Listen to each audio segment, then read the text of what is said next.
Okay, guys, so um I'm going to film my reaction get in camera. Okay, guys, so I'm going to film my first impressions of a show as I'm watching it. I saw somebody else do this. It looked like a lot of fun, and I'm hoping they don't mind. Though I don't think they will because I haven't seen a single other video on their channel like this. So, I'm also behind on a lot of supposedly really good cartoons. So I guess we'll see how this goes. I'm starting with Star versus the Forces of Evil. I've already watched 2.5-ish episodes. I think it's like the third episode. It's the part where Gustav, totally not generic name, is coming to visit, and Star is jealous. I'm gonna be honest. The first two episodes, they had me. I liked them, but like I couldn't. Like I paused halfway through, and I haven't watched it in a couple of days because I just don't like those jealousy plots. The oh, here comes this character who's obviously doing something bad, dishonest, or evil, and then everybody trusts him because he's nice, but then there's the main character who doesn't trust him, and so and but nobody believes them because well, they're just jealous, and it's oh boy, this is quality quality screenwriting, right? This is great plots. I'm not saying it can't be done well. It's just it rarely ever is. Okay, so I just finished season 1, episode 8, Blood Moon Ball and Fortune Cookies. I like that they're introducing more characters. I do like that. I don't like that they put in another jealousy plot for the Blood Moon Ball thing because I was just complaining about that. But I do like that they kept it to a bare minimum that time, and foreshadowing is a thing, and I can tell that certain plot things are happening by the fortune cookie plot. So, I mean, it doesn't seem terrible. I'm enjoying it, but I'm anticipating I'm going to enjoy it a whole lot more in like season 2 than I am in season 1. Or maybe the last 2 episodes or something of season 1 I'll probably enjoy a lot more. That generally seems to be the case with shows like this. So, I mean, I guess we'll find out. I haven't been able to talk about a lot of the stuff in this, so or like there hasn't been a whole lot for me to talk about. I kind of just picked this one because it introduced a new character who seems to be the real bad guy of the season. So, um, yeah. I guess we'll see what comes next. Okay, so I finished season 1. And there seems to be some mystery and intrigue going on with, like, there's a piece of the wand that's missing now that it's been blown up.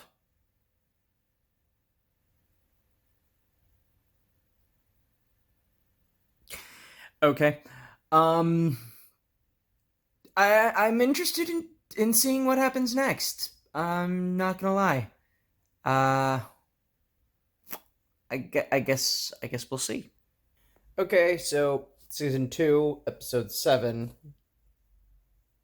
Goblin Dogs and well, I can't read the second half of the episode, so it was the one where she didn't want to practice her spells, and Ludo found out about the book, and then they found out that Ludo has a wand. I'm very confused. Okay, favorite character right now is officially Spider with a top hat. I just freaking love the little guy. Okay, so I just watched the episode where Marco earns his own dimensional scissors, and they make it seem like they're actually going to do something with the fact that he lived 16 years in the span of 8 minutes, and then just came back completely normal. If they do, that would be really interesting because most shows like this won't actually do anything with that kind of plot. But if they do, that'd be great. I really hope they do because I will be disappointed if they don't. All right, so that was the end of season 2. Um they did it. They went there. They actually just said it. Are they just going to be a couple after this, or are they going to, like, work out their feelings and just be platonic friends? Or I don't know what's going to happen. I know there are at least 2 more seasons to this show, and I'm actually really curious about what's about to happen. Um, I do think the pacing was still a little off, but I'm definitely a lot more invested in this show after that. Yeah. I was not expecting her to actually just straight up confess right there. I thought it was way too early for that, so I'm pleasantly surprised. So now Marco is going to Mooney to go to school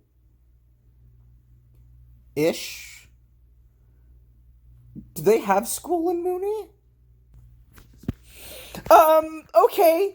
Uh, okay, I just saw the thing where Marco showed up and, like, Star and the laundry room and all of that stuff. And did anybody else realize that those were marriage vows? Like, those were totally marriage vows. And she's a princess, which means, legally speaking, she is allowed to perform a marriage. Did she just marry herself to her best friend? Like, is that what just happened? Because they both said I do. And, like, I get that that was probably the symbolism there, but, like, when it's that on the nose, it stops being symbolism at that point.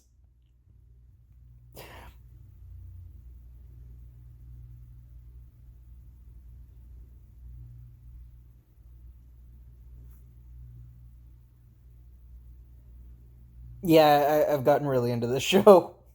Okay, so was it supposed to be a revelation that Heinous was a princess? Because it wasn't. Though I did think it was cool that she's part of, like, the royal family, like, that she's a butterfly. That I didn't see coming. I mean, I suppose I should have with, like, the clubs and everything. It seems like the only people with those marks are, like, the butterfly princess family.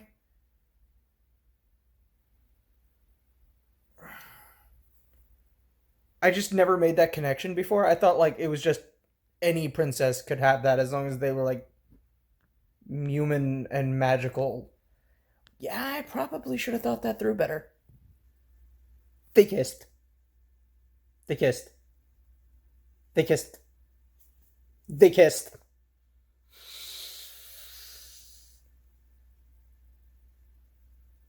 Guys, they kissed.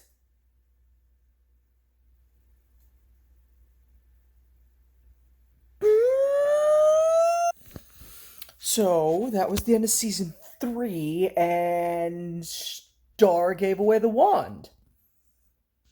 I was kind of half expecting her to, but I thought it was going to happen much sooner. Like, I thought it was going to be the halfway point of the season, and then the second half of the season was going to be them, like, needing to take back the kingdom from Eclipsa. But I guess that's probably going to be what's going to happen next.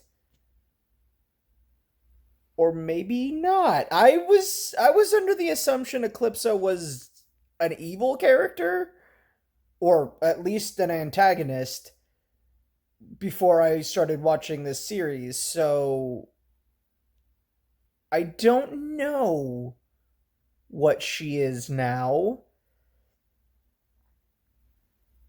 but I'm seeing some episode titles. This is the final season. It looks like I'm looking off to the side, but I'm actually looking at the viewfinder in my phone. This is where you guys are. Hi. I know how to look at a camera. No, I don't. I'm terrible. I have ADHD and I get distracted by my own reflection. Also, wait. So Star and her mother can both use magic without the wand now. But did they need the wand to begin with? Or can they teach that wandless magic to, like, their kids?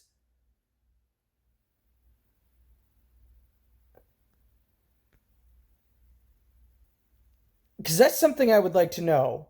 Because, like, this is the thing that I always go to when I watch shows like this.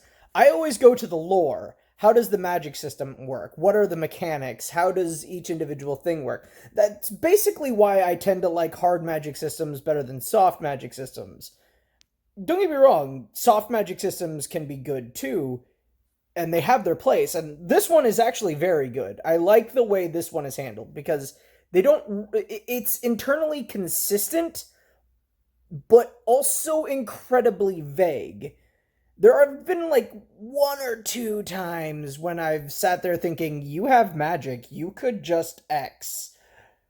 But I should probably save these sorts of thoughts for the end of the video. But yeah, as for that, I wasn't expecting that to be the end of the season. Like I said, I was expecting Star to give her wand away halfway through the season and need to get it back from Eclipse in the finale. So when the halfway point came and that didn't happen, and like I did not expect it to be in the finale. So that's going to be different, at least than what I expected. And now I'm in the final season, and I have no idea what to expect from this. Like, because it would be weird if they spent the whole season where Star doesn't have her wand, and like that's going to be the end of the season, her getting it back. Also, I know this is a weird thing to say, but I'm hoping that Tom is the one that breaks up with Star. And I know people are who have seen the whole series up until this point have are already know what's going where, but I haven't yet. So I'm hoping that Tom is the one to break up with Star, because that would like complete his arc, because he started as this jealous ex-boyfriend, and he like who really wanted to better himself, and like I didn't think he was ever going to get there. Like I thought that was his character, was just the jealous ex-boyfriend who is trying and failing miserably to work out his anger issues. I didn't think he was actually going to have character arc, and I'm very pleasantly surprised to see that he did. Um and his relationship with Marco has, I love it, and it's really good. It's really good. And that moment where Marco tells him that he kissed Star even though they're dating, like that was great comedic timing. But then when he came back and he's like, "I'm calling your bluff," he's like, "No, man, I really did that." And he's like, "Oh, well, too late now." And it's like, okay, I guess it's just water under the bridge then. Although it's probably going to come up at some point in this season, but like I'm really hoping, and I know it's probably not going to, but I'm really hoping that Tom is the one to break up a Star, because again, it would just complete his character arc. And I don't want him to just end up being a bad guy again, because that would just feel so overdone. This is a good show. I have opinions and I have thoughts on this show. Uh, Editing this video is going to be a nightmare. I can already tell. Okay, so Blood Moon curse is gone, and they lost the memory of that dance.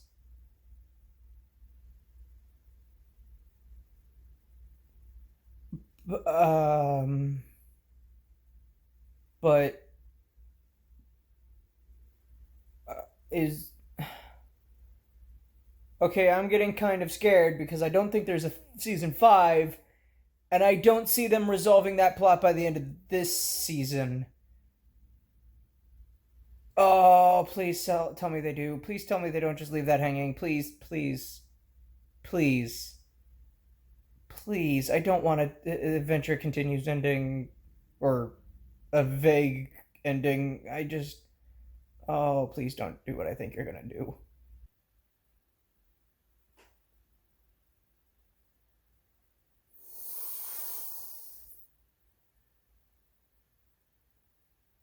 Nina's working for Moon. Okay. So that was the end of the series.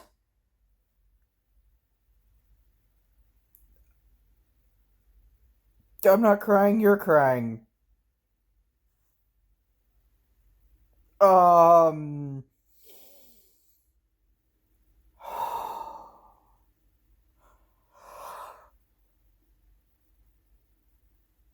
I need a minute. Okay. So I'm still kind of processing all of that. Uh um so they fused Mooney and Echo Creek, Earth entirely, all of the dimensions maybe?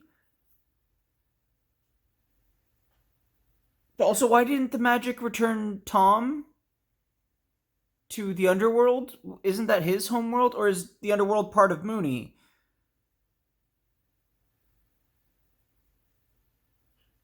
And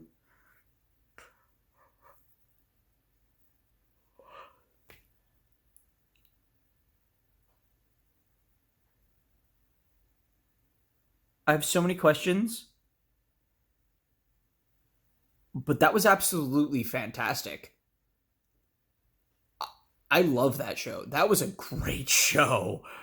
Um oh, I'm so sad that it's over. And obviously there's not a season 5, right? Unless they went the Kim Possible route, like, well, I mean, it is Disney, they could have, but oh my god, throughout that like entire last half of that episode, I was sitting there screaming at my television, "No, don't do this to me. Don't do this to me. Don't separate them. Don't do this to me, Disney." Oh my god. Oh, why was that so good? Oh, it sucks cuz I want more. I want to see the happily ever after. I want to see them like as a family, and I want to see them like have kids. I want the sequel series where it's their kids. Like maybe they had a boy and a girl, and maybe like they're twins, and now the twins are off having. Oh my god, I just described Gravity Falls, didn't I? Which I haven't seen, and that's probably my next watch. But that's basically the like because I know that Gravity Falls is about twins and they have weird adventures, supernatural adventures. So like, so is Gravity Falls just the sequel to Star versus the Forces of Evil? Even though I'm fairly certain Gravity Falls came first. There's some theory fodder for you. I bet I just fueled at least one online fan fiction. Um,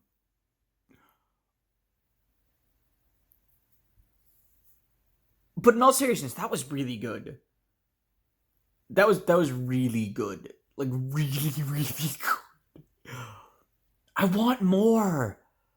Oh god, I just like one final scene that showed them older and with like kids of their own or something, or maybe like uh something that like hints that magic isn't quite gone,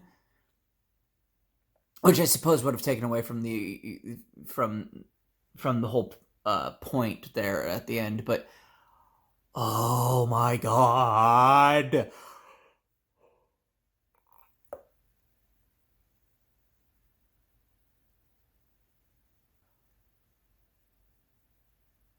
it is nearly 3 in the morning.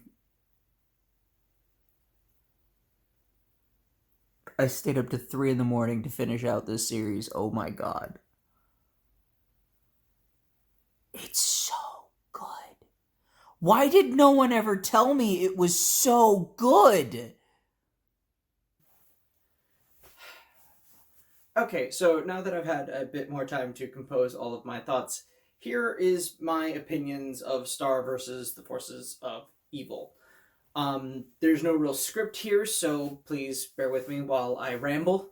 Um, I'm told by many ex-girlfriends that I'm better when I don't think. Wait. Okay, so my overall thoughts of Star versus the Forces of Evil are positive. I really enjoyed this show. It was super good. I enjoyed watching it from beginning to end. I never felt like I was being dragged too much through anything I didn't thoroughly enjoy. And for a series as long as this, you're never going to enjoy every single episode. I mean, some people will, obviously, but most people won't. And I can honestly say that I didn't enjoy every single episode to the absolute fullest. That said, I enjoyed the majority of the episodes.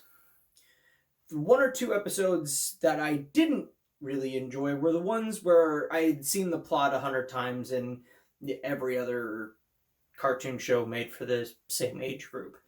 And all the ones that I grew up with, and all the ones my parents grew up with, all of that sort of stuff. So when I saw plots like that, rearing their ugly head, I was kind of like, oh god, here we go again. I've seen this in every single other show. So those weren't my favorite parts of the series, but they were few and far between enough that I didn't really have too much problem getting through them. Now, originally, I started watching the show before I decided to do this video, so I got through about 2 or 3 episodes when I did that. And I was going to stop watching the show, which I'm so glad that I didn't do. In all honesty, if I didn't decide I wanted to make this video, I probably wouldn't have watched all the way through Star versus the Forces of Evil. And that would have been tragic, because like I said, at the end of this video, I was there cheering at my TV, crying, don't you dare separate these two characters. I was heavily invested in the lives of these two characters and whether or not they would ever be able to see each other again, or their families ever again. And that moment when Star said that she was going back to Earth, and oh my god, it was so good. I was like, oh my god, is that what's going to happen? Is she never going to get to see her family again? Is that what's going to happen? That's not very Disney. Oh, what's going on here? And so obviously I was heavily invested in all of these characters. There were a few things that I could knock the series for, specifically in the later seasons and a little bit in the earlier seasons. There were times where I just felt like they had pre-established answers for the problems that they were facing. I remember literally the episode after Star figures out how to transform into her butterfly mode and back at will and learn how to open portals at will. Like, the very next episode, she had problems getting places. Like, one, you now possess the ability to fly. You're a teenage girl who is basically addicted to magic. And you're not using your super cool new magic girl form to do literally everything? That seemed a little odd. I could write that into, character development, because like that was part of her character earlier in the like first two seasons, which is that she overused magic. She had too high a dependency on it. So like if she's not using it for every little thing, I could understand that. But like they had genuine need to get places. Like there were things on the line, and she for some reason didn't make portals, even though they had already established that you can make a dozen portals to places in your own dimension all over the place. Like they previously established that when Marco went to the Nether Realm or whatever it was called, the only reason he actually ever did that was because he got a little portal happy, and then the scissors were taken away, and he had to earn them back. And so that was odd. So like when they didn't follow their own internal consistency is when it bugged me, probably the most. But it was never enough to take away from my enjoyment of the series. There was a little bits and pieces here where it's like, well, why don't you just do this? It's kind of annoying that you're not just doing this. But most of the time, if they established something earlier on in the series, they did it. Another thing I'm really happy about is Tom was in fact the one to break up with Star, which was perfect. I thought that he might be, because this series seemed to be really well written and really took into account the characters and their character growth. This is a very good example of a soft magic system done very, very well. Not perfectly well, mind you, but extremely well. There's a slight echo in this room. I apologize. I don't really have anything I can do to fix that at the moment. I'm going to try to work on that. But like, it wasn't perfect, but it was really, really good. I'm pleasantly surprised that all of my preconceived notions about Eclipsa were completely baseless. For a lot of like that series, I was waiting for the other shoe to drop. I was waiting for, Eclipsa to abuse her power, do something evil, make a mistake that makes her unfit to rule. And then when I realized that was never going to happen, I started waiting for her to say that she doesn't deserve the throne and try to give it back to Star, because Star's our main character, Star's our heroine, so obviously we give the throne back to her at some point, but they never did. And in fact, they never really answered who is now in charge of Mooney. Is it still Eclipsa, or is it Moon, or is there a new form of government entirely? I would like to know what that is. So in all, it was a really good series with solid character writing and better than passable plot. On an individual episode basis, episode to episode, a lot of it felt like padding, but most of that padding felt like padding with a purpose. There was only a few episodes where, if I was the one running the show and I had all of them laid out in front of me beginning to end, there's only a couple I would have cut from the overall show, because honestly, I can't actually think of which episodes I would cut.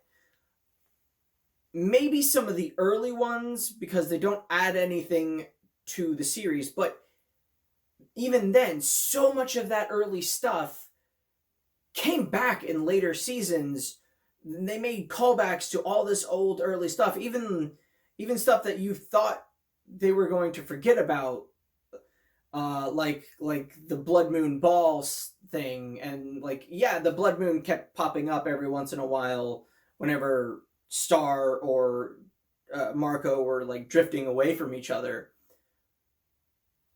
but that was not the whole thing. Like there was a whole arc about them being together, about them being in love with each other, and them going back and forth. I would say that the will they won't they was a little drawn out, honestly. Like they did a really good job of making you think that they might not get together.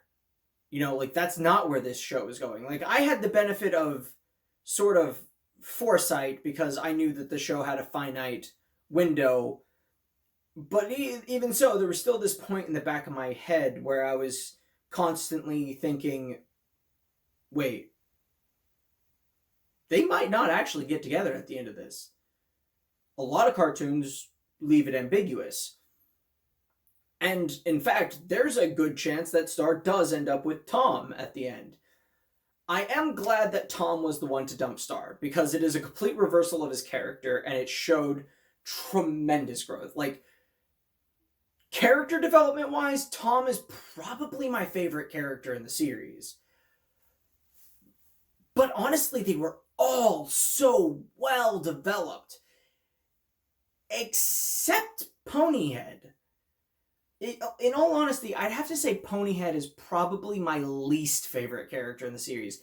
She has the least amount of character development, and her only role in the series seems to be to either mess things up or be annoying, and I don't really care for characters like that. I don't find them quirky or endearing or charming.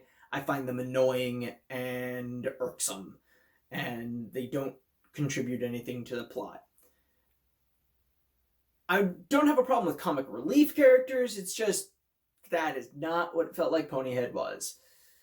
I could have stand to see Ponyhead get a little more character development, maybe see her actually notice the repercussions of her incredibly selfish behavior. That would have been really nice to see. But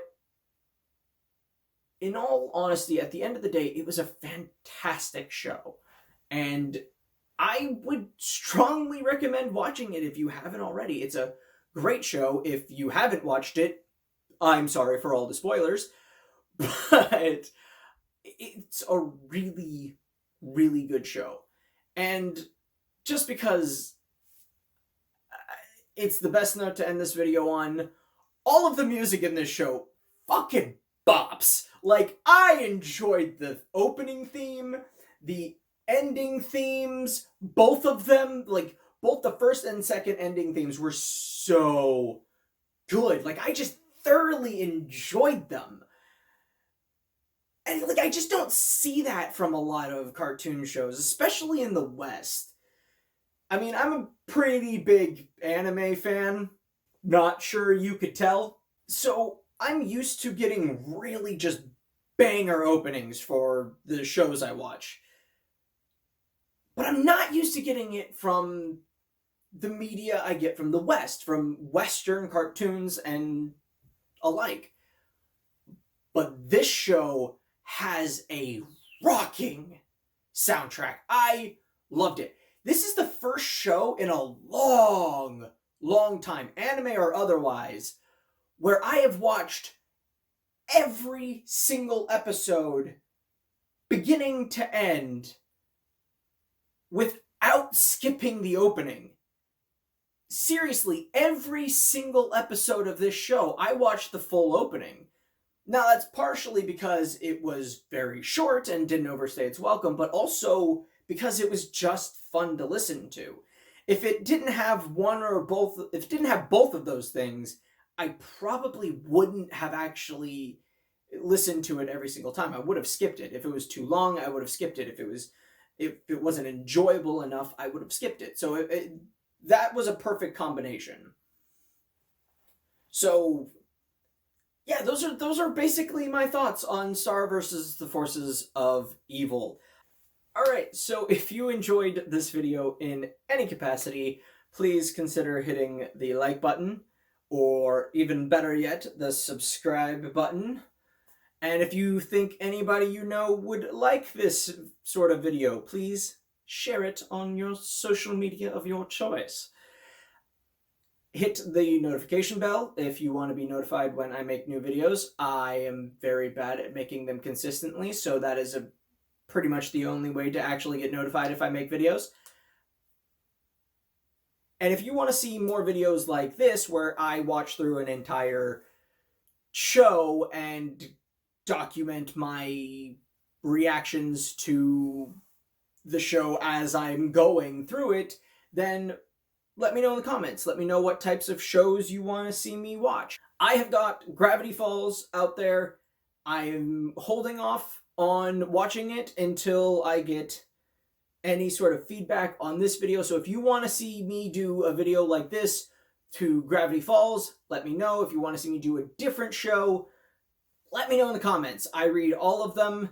I will try to respond to as many of them as possible, assuming I have something to say to whatever it is you put.